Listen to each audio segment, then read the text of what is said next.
Today I'm going to talk a little bit about fuel price modeling for rural Alaska in renewable energy projects.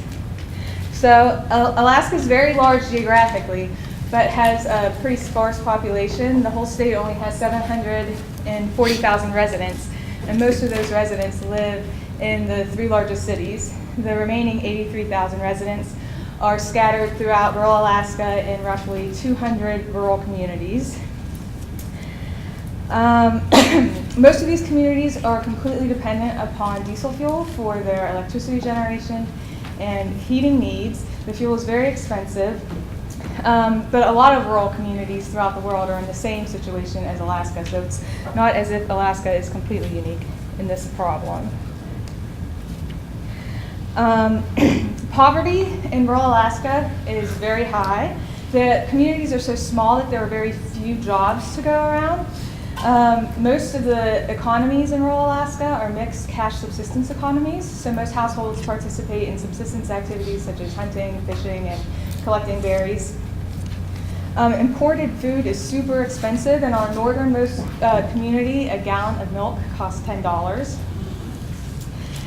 Infrastructure in Alaska is relatively limited. These are all of the roads that we have, and the three major roads run to the major cities, and the two of the roads follow the Trans-Alaska Pipeline, which transports crude oil from the North Slope down to Valdez.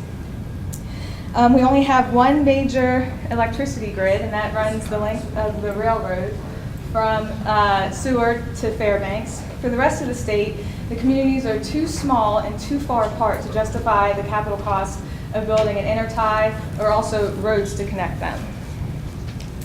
Most rural communities have a utility that uses diesel generators and a microgrid to distribute electricity. Electricity rates are incredibly expensive, 3 to 5 times higher than they are in the more urban areas of the state.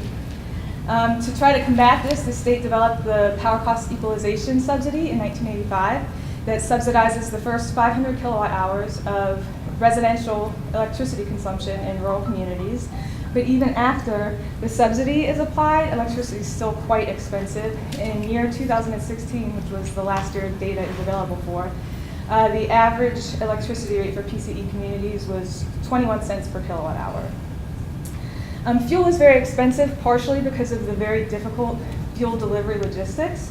Most communities are not located on the road system, so they have to have their fuel barged in during the ice-free months. And the communities that are not located on the coast or on a river have to have their fuel flown in at great expense.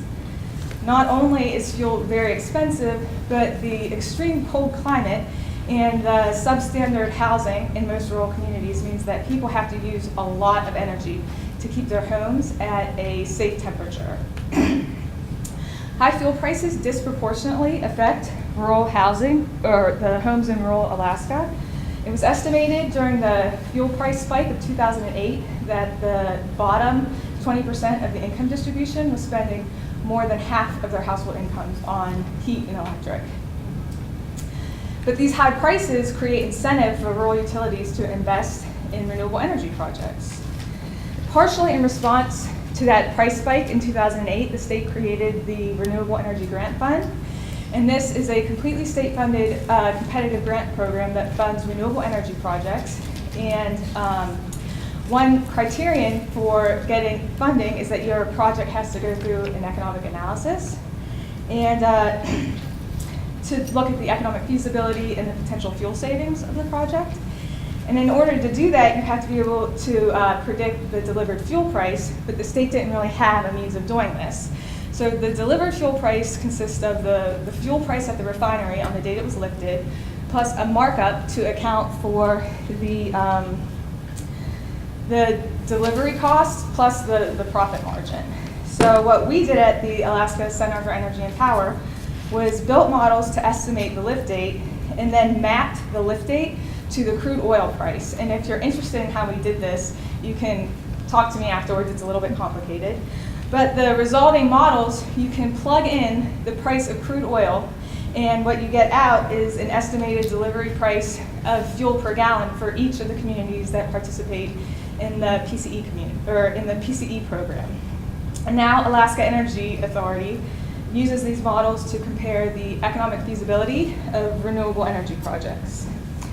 However, because our state economy is so closely linked to the petroleum industry, we don't have an income tax or a statewide sales tax. So when oil prices are high, we have lots of revenue to fund our state government, but when prices are low, our general revenues are also very low. And this fiscal crisis has affected the Renewable Energy Fund. So unfortunately, no new projects have been funded since 2015. However, that doesn't mean that lots of good projects weren't funded through the project or the program before funding ran out. So by the end of 2016, 68 projects were renewable energy projects were functioning across the state, and this includes both heat and electric projects. Without the Renewable Energy Fund, these projects probably would not have gotten funding because they're very small, they have high risk and low return. These 68 projects in 2016 displaced an estimated 30 million gallons of diesel fuel and saved their communities $60 million. So, if Alaska can continue to invest in renewable energy projects, hopefully we'll be able to reduce our dependence on expensive imported diesel fuel and be able to reduce household energy costs and energy poverty.